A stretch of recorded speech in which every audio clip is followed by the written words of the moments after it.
All right. Good afternoon. Today, in a short while, my guest will be Jane Ferguson, who is the UN Women's Special Representative in Afghanistan. She will be speaking to you from Kabul. And this is, of course, she's here to discuss the 4-year mark since the Taliban takeover of Afghanistan. The Secretary General's 16th annual report on conflict-related sexual violence that I think you've been asking me about has now been published today on the webpage of the Office of the Special Representative for Sexual Violence in Conflict. The report marks a staggering 25% increase from the previous year, with the highest number of cases recorded in the Central African Republic, the Democratic Republic of the Congo, Haiti, Somalia, and South Sudan. You also I encourage you to read the full report to get all the details, but to quickly summarize what has been included, 63 state and non-state parties are listed in the annex of the report, credibly suspected of committing or being responsible for patterns of rape and other forms of sexual violence in armed conflict, which is on the agenda of the Security Council. The report also introduces for the first time an appendix whereby parties are put on notice for potential listing in the next report of the Secretary General. Starting off with Ukraine today, our colleagues in the Office of the Coordination of Humanitarian Affairs tell us that as front lines shift, intense hostilities are continuing to inflict a heavy toll on civilians on a daily basis, causing widespread destruction and forcing thousands of people to flee their homes. In the Donetsk region, where fighting has escalated, Ukrainian authorities ordered the mandatory evacuations of families with children from over a dozen towns and villages. Between Monday and Wednesday this week, authorities report that more than 6,000 people fled high-risk communities along the front lines, either through organized evacuation or on their own accord. Relentless attacks are also impeding both evacuation of civilians and the delivery of aid to Pokrovsk town, located just a few kilometers from the front lines. Local Ukrainian authorities estimate that more than 1,000 people are still living there. Humanitarian access is worsening in the Konstantinivka town, where approximately 7,000 residents need urgent support. Aid organizations are working around the clock to assist those fleeing the violence, providing transportation and other assistance at transit sites for newly displaced people. The humanitarian coordinator for Ukraine, Matthias Schmale, is visiting the south of the country today. He met with displaced people in the community centers in Mykolaiv and discussed urgent needs with our partners and local authorities. On its latest update, our colleagues from the UN Human Rights Monitoring Mission in Ukraine say the number of civilian casualties in Ukraine reached another 3-year high in July, with 286 civilians killed and 1,388 injured. The July UN casualty numbers are the highest since May of 2022. The UN Human Rights Mission says that the high July casualty numbers continued a pattern of steadily increasing civilian casualties in 2025. Casualty numbers for the first 7 months of 2025 were 48% higher than the same period in 2024. Turning to the ongoing horrific situation in Gaza, our humanitarian colleagues report that airstrikes and shelling have intensified in parts of Gaza City over the past couple of days, as attacks also continue on Deir al-Balah, Khan Yunis. Strikes are hitting residential buildings and tents housing displaced people, resulting in a high number of casualties. And as a reminder, if the Israeli ground operation in Gaza City moves ahead, thousands of families already in appalling humanitarian conditions could be pushed over the edge even further. With 86% of the Strip now in Israeli militarized zones or under displacement order, aid groups lack the access and supplies to address the dire humanitarian situation at the scale that is required. Any further loss of space, more mass displacement orders, or intensified attacks in populated areas could have devastating consequences. As a reminder, the Israeli ban on the entry of shelter material has also been in effect for over 5 months now. In recent days, temperatures have soared and hundreds of thousands of people are now left without protection from the heat. Nearly everyone in Gaza has been displaced at least once since the war began, and the makeshift shelters they managed to improvise or acquire have often either worn out or have been abandoned when they have been forced to flee. Meanwhile, yesterday, the World Health Organization supported the medical evacuation of 38 patients, mostly children from Gaza, alongside nearly 100 companions. We reiterate our call for a ceasefire, the unconditional and immediate release of all hostages still being held in Gaza, and the unimpeded humanitarian access for us and all our partners. Turning to Syria, we and our humanitarian partners continue to deliver vital assistance to people impacted by the recent violence in the southern part of that country. In the governorates of Sueda, Dara, and rural Damascus, UN agencies and their partners are supporting both people who fled and have been displaced and the communities that are hosting those people. Between August 5th and yesterday, we supported 4 aid convoys through the Syrian Arab Red Crescent, which yesterday delivered critical assistance to Sueda, including food, hygiene kits, medical supplies, and fuel to access to restore water pumps. One of the convoys counted 21 trucks that delivered 250 metric tons of flowers, as well as food baskets, water containers, fuel, and 7 dialysis machines. The World Food Program and UNICEF provided these supplies. But of course, more support is urgently needed. More than 190,000 people were displaced by the recent violence, which has also disrupted basic services and commercial supplies. Over the past week, 920 families have left Sueda Governorate, with some 370 families returned, according to the Syrian Civil Defense Organization. Our humanitarian colleagues also warn that the ongoing insecurity and sporadic violence continue to impede better humanitarian access to Sueda. Just last week, a Syrian Arab Red Crescent convoy came under fire in Dara Governorate. Despite ongoing insecurity and operational challenges, we continue to engage closely with Syrian authorities and other partners to strengthen the response. And moving to Lebanon and southern Lebanon, where our peacekeeping colleagues are operating. I have my note right here. Our peacekeepers tell us that they continue to discover unauthorized weapons, unauthorized ammunition, and infrastructure in southern Lebanon. Yesterday, they found rocket launchers, rocket shells, mortar rounds, and bomb fuses in Sector East. On Tuesday, the peacekeepers observed a tunnel in Sector West with rocket launchers and mortar shells inside.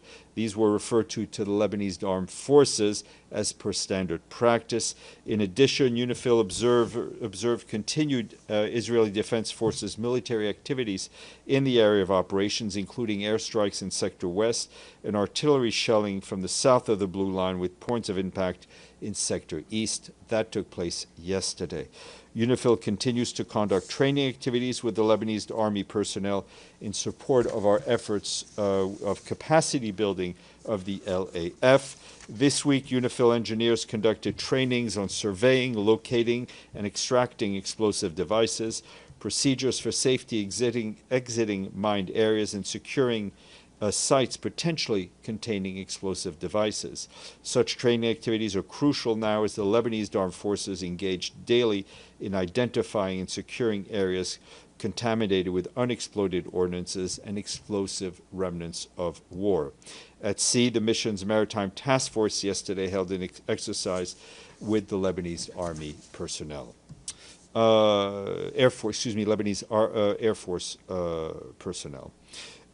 In Sudan, our humanitarian colleagues are continuing to provide us with updates on the dire conditions there. We're extremely alarmed by the continued rapid spread of cholera in different parts of the country, especially in the Darfur region. In the past week alone, our health partners recorded 40 cholera-related deaths in the region. Treatment to more than 2,300 patients have been provided by our partners at facilities run by the Ministry of Health. But in Tawila, the cholera treatment centers have been overwhelmed. As you well know, in Tawila, hundreds of thousands of people are hosted after fleeing hostilities in and around El Fasher and Darfur State. You may also recall that last month, the Emergency Relief Coordinator, Tom Fletcher, allocated $5 million from the Central Emergency Response Fund to support the cholera response in Sudan, but more resources are needed for that response without delay. Humanitarian partners need 50 million United States dollars to sustain their cholera operations through the end of 2025. Meanwhile, active fighting, insecurity, and bureaucratic impediments continue to block or delay our access to areas impacted by famine and other locations in acute need. El Fasher in North Darfur remains besieged and cut off from humanitarian support. Humanitarian access is also constrained in the Kordofan region, where fighting persists along key supply routes. The closure of these routes has severely disrupted the delivery of vital goods and worsened economic conditions, triggering displacement and a worsening of the humanitarian situation. As nutrition needs deepen, the humanitarian community is responding wherever it can. In East Darfur, to identify acute cases or refer children for treatment, our partners, supported by UNICEF, screened 32,000 children under the age of 5 for malnutrition last month alone. A similar effort in June reached 15,000 children. We continue to reiterate that all parties engaged in this conflict must adhere to their obligations under international law, under international humanitarian law, including facilitating the unimpeded humanitarian access and protecting civilians from harm. And a quick update from Myanmar, where the situation there is not any better. The country continues to grapple with repeated shocks, including devastating conflict, flooding, and other disasters that have stripped millions of people in Myanmar of their homes, their shelter, their livelihoods, and sense of safety. Conflict between the Myanmar armed forces and various non-state armed groups continue to force civilians to flee their homes, exposing them to serious harm and protection risks. Since early July, heavy rains have also triggered widespread flooding and landslides, displacing families and damaging homes, roads, and other critical infrastructure. We, along with our humanitarian partners, have reached nearly 1.3 million people impacted by the earthquake that took place on March 28th of this year. However, underfunding continues to hamper our response. Funding cuts have forced reduction across all sectors of the humanitarian response in Myanmar, leaving vulnerable people desperate and dangerous situations and even more vulnerable. Myanmar remains one of the world's most underfunded humanitarian operations. We have $136 million in the bank, but we need $1.1 billion for this year's appeal. That's just, so we've only gotten about 12%. We call on all donors to step up their funding. And I'll end, unfortunately, with a tragic note from the Eastern Mediterranean, and I can tell you that we join our colleagues at IOM and UNHCR in expressing our deep sadness by the capsizing of a boat that occurred yesterday off the coast of Lampedusa, in the central Mediterranean, of Lampedusa in Italy, in which at least 35 people are feared dead or missing, including children. According to the information gathered by our colleagues from the 60 survivors that were brought to safety in Lampedusa, about 95 people had departed from Zawiya in Libya on 2 boats. One of the boats began taking on water and all passengers were transferred to the other, which was a fiberglass boat, which later capsized due to overcrowding. Reported nationalities on board were Egyptians, Somalis, Sudanese, and Pakistanis. Filippo Grandi, our High Commissioner for Refugees, pointed out that over 700 refugees and migrants have now died to date in the central Mediterranean.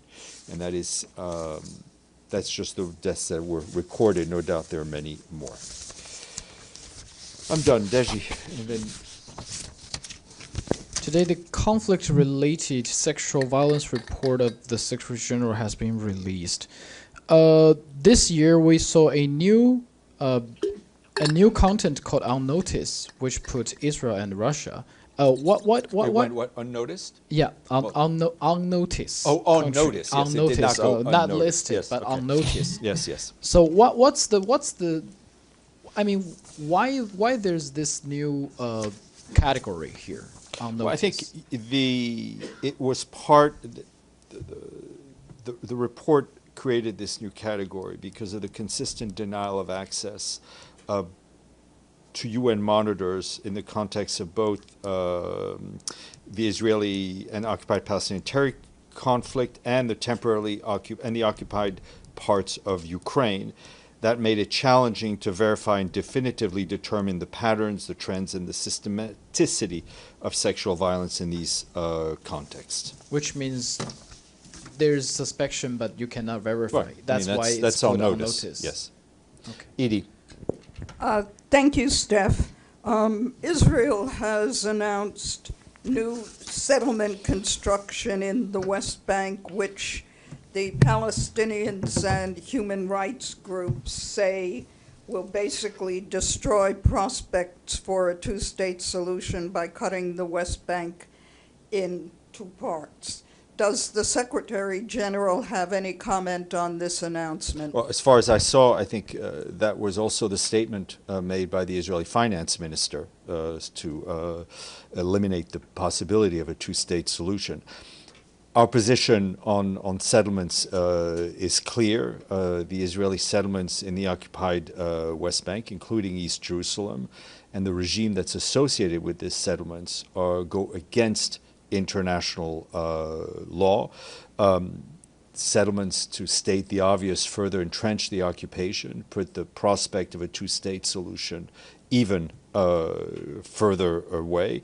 And as you said, if this went ahead, and which we call on the Israeli government not to do, and we call them to reverse to stop the advancement of this process, it would sever the northern and southern West Banks. And I think, interestingly enough, as the Israeli finance minister and the Palestinians and other NGOs all agree, it would put an end to the prospects of a two-state solution. Pam, then Benny. Thanks, Steph. Since we're looking at Ukraine because of the summit coming up tomorrow, has there been any progress on the Commissioner Volker Turk investigation, the UN human rights, or any other inquiry or negotiations on the children that were taken to Russia during the war, the 20,000? There were 11 returned in August, but there doesn't I'm seem not to be aware, a lot. unfortunately, of any progress on that front, but we will check for you. Thank you. Benny? So I have two questions and maybe a third after that. So the first one, I have you time. mentioned the anniversary of Afghanistan. Mm-hmm. There was a report just issued by the U.S. watchdog on reconstruction of Afghanistan called CIGAR. Not for you, no cigar for you. That claims that a lot of the, if I remember correctly, $3 billion that were dispersed by the UN was diverted to the Taliban, including, they say, and I quote, by colluding with the Taliban was colluding with senior UN officials to demand kickbacks from UN vendors. Any thought? Yes, a few thoughts. We're obviously aware of the publication by the Special Inspector General. I think what the report does very clearly show is the extremely complex environment in which United Nations agencies operate to deliver aid in Afghanistan, and the interference and the restrictions imposed on the UN by the de facto authorities who control Afghanistan, the Taliban. Such interference has included attempts to influence recruitment and beneficiary selection process, a request for confidential staffing and budgetary information, pressure to change established aid delivery modalities, and restrictions on or threats against female national staff members that impede their essential role in supporting the Afghan people. we've been operating in Afghanistan for quite some time, and I can tell you that our colleagues at the UN country team, which includes the funds, the programs, the agencies, have implemented robust safeguards and risk management process to ensure that critical international assistance reaches those people that need it most.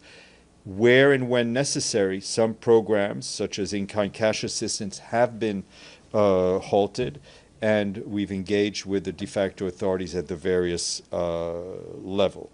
I can tell you that also, if you take you and your colleagues and everyone takes the time to look at the quarterly reports from UNAMA, they are mandated to report on the risks of a diversion, and they've reported this consistently to the Security Council. Now, we obviously take very seriously any allegation of malpractice, of corruption by UN officials or implementing partners, and we try to ensure that they're promptly investigated. But we continue to operate based on our humanitarian principles and reinforced by comprehensive safeguarding policies and various procedures that include independent needs assessment, screening and vetting of partners and vendors, as well as extensive monitoring, including by third parties and community feedback. And we also continue to push with the de facto authorities to let us do our work free from any harassment and interference. But I think as you know and others know, delivering humanitarian aid in an area that is, in a country that is controlled by the de facto authorities, and it's not the only place in the world, is extremely, extremely challenging, to say the least. And the part about senior UN officials and bribes, I is said, that if anyone investigated by OIOS? Anyone has an information, it needs to be brought forward, and I'm sure my colleagues in Afghanistan will be in touch with a special inspector on that. Okay, second question. There was an op-ed that I'm sure you've seen yesterday in the Wall Street Journal about the ship Yemen that was purchased by the UN in 2023 that, according to that report, is basically serving as a fuel depot for the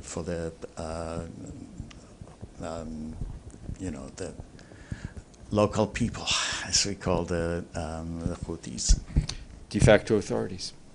De facto authorities, right? Again, a challenging place. I'm aware of the op-ed that was published in the Wall Street Journal. It's not the first. They're not the first to have reported on this. What is important to note that the UN does not own the tanker, the Yemen tanker.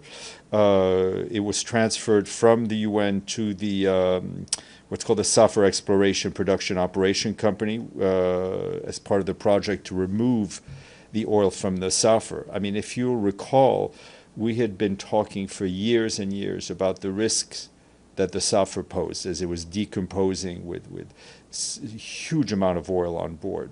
Our colleagues at UNDP managed a very delicate operation, which I think saved the Red Sea and all those who live and depend on the Red Sea from an environmental catastrophe. UNDP has a contract with an international maritime company for advisory services, only to support the safe ongoing storage of the oil after it was removed from the Safar. The transfers that are being reported on by the Wall Street Journal and others are done by this local company, CPOC, independently of the Safar. It doesn't. The oil that was removed from the Safar remains removed and remains on board the Yemen. I can tell you that as a matter of due diligence in the advisory capacity on each occasion, UNDP has strongly objected to CPOC, which owns the vessel, both verbally and in writing, and requested that these transfers cease immediately. UNDP has no knowledge of the origins or destination of the vessels involved in these transfers. And a third question quickly. In a letter you sent, not you, Secretary General, which is mini I know him. Yeah, mini me. Yeah. Sent to the Israeli ambassador in advance of the publication of that report. he wrote that the report is based on information verified by the United Nations.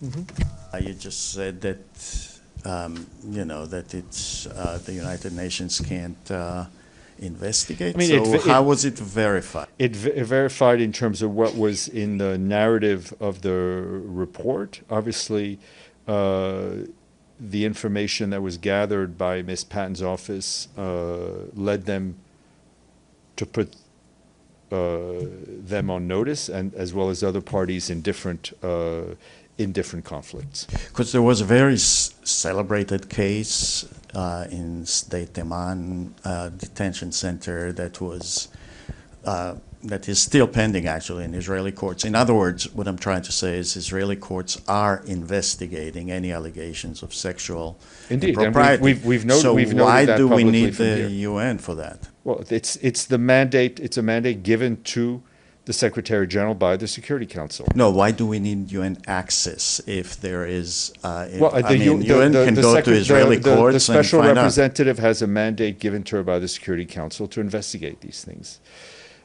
Lenka, you've been very patient. Then Gabriel, you've also been very patient. Everybody's very patient. Thank you, Steph. Regarding tomorrow's summit, President Trump said he will be focused on a peace deal more than on immediate ceasefire. And he said that the rate of success for this meeting should be around 75%. What are the expectations of the Secretary General? Is he hopeful that it will lead to success? Thank you. Look, we're not in the betting game.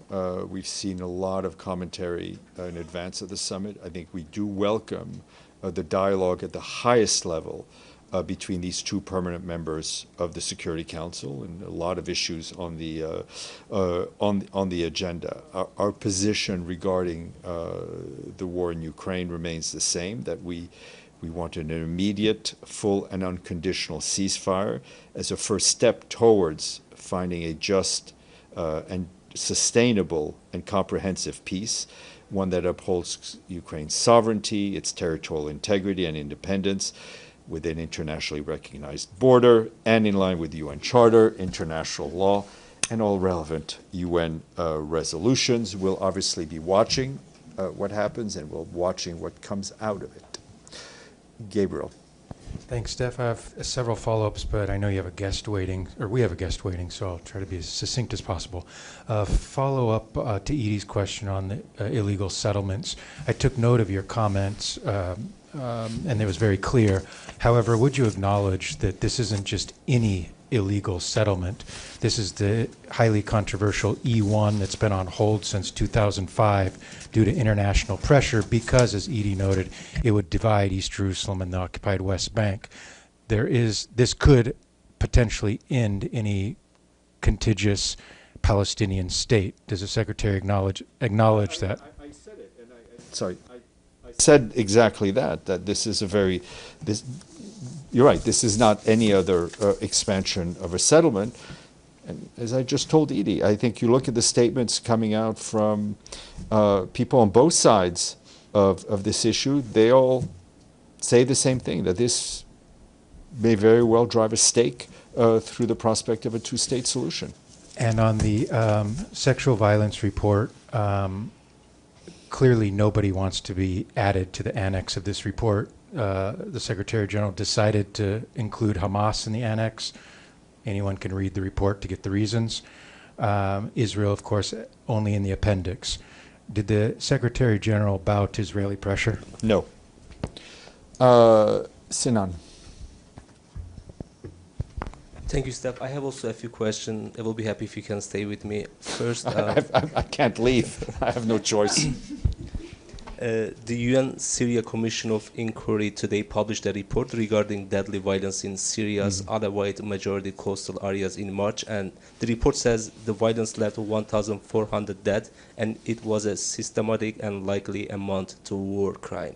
Does Secretary General sees those things? And in addition, what we saw in Sueda are I mean, I think crimes? that will have to be decided by a court. But regardless, I think the conclusions of the IIM are extremely worrying. They echo what we've been saying, our human rights colleagues have been saying, what Mr. Pedersen had been saying, it is the responsibility of those in power in Syria, of those in power in Damascus, to ensure that everyone in Syria, all Syrians, feel safe and feel protected and do not risk being killed, harassed, or kidnapped just because of their religion or ethnicity.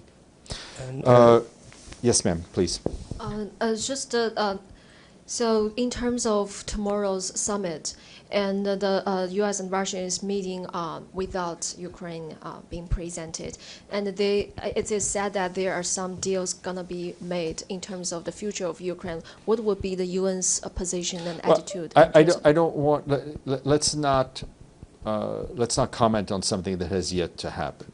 We have said, and I think, and I use here the royal we, I said, I think earlier this week, one of your colleagues asked, that as a matter of principle, when you're trying to settle any conflict, if you want a just and sustainable peace, it's helpful to have all the parties of the conflict at the table, the same table.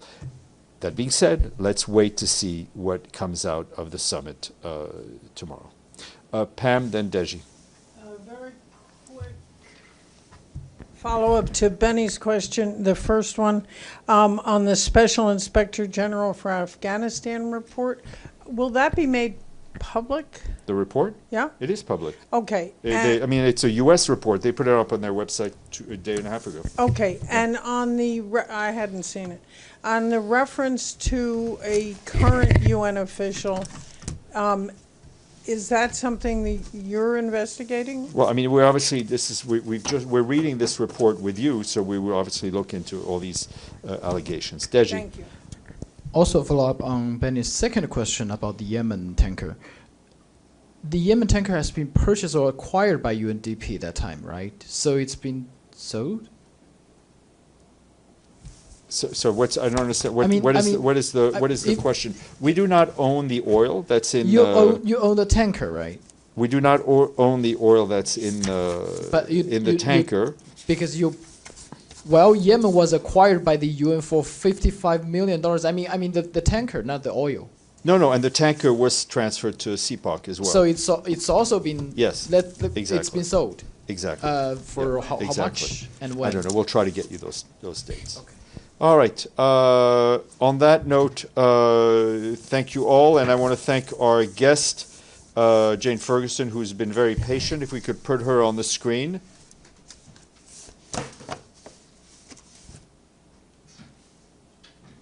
Hi, Jane. Thank you for your patience. We know it's late over there.